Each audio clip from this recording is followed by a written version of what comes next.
नमस्कार. लाडकी बहीण योजनेच्या की जुलै महिन्याच्या हप्त्याच्या प्रतीक्षेत असलेल्या महिला लाभार्थ्यांसाठी रक्षाबंधन पूर्वीच एक गोड अशी खुशखबर आलेली आहे, की लाडक्या बहिणींच्या जुलै महिन्याचा थकीत असलेला हप्त्याचं वितरण होण्याचा मार्ग अखेर मोकळा झालेला आहे. यापूर्वी सुद्धा आपण अपडेट घेतलेलं होतं, की सामाजिक व न्याय विशेष सहाय्य विभागाच्या माध्यमातून या जुलै महिन्याच्या हप्ता वितरित करण्यासाठीचा निधी उपलब्ध करून देण्यात आलेला होता.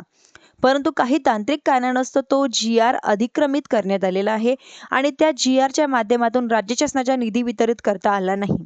याच पार्श्वभूमीवरती अखेर आता की 24 ऑगस्ट 2026 रोजी राज्य शासनाच्या माध्यमातून सामाजिक न्याय व विशेष सहाय्य विभागाच्या माध्यमातून योजनेच्या अंतर्गत जुलै महिन्याचा हप्ता प्रलंबित वितरित करण्यासाठी निधी वितरित करण्यासाठी मंजुरी दिलेली आहे. पुढील काढण्यात आलेला जी-आर अधिक्रमात राज्य शासनाच्या माध्यमातून आता नवीन जी-आर निर्गमित करून या योजनेकरता 344,74,00,00,000चा निधी वितरित करण्यासाठी मंजुरी देण्यात आलेली आहे. एकंदरीत आपण जर पाहिलं तर जी-आर आलेला आहे.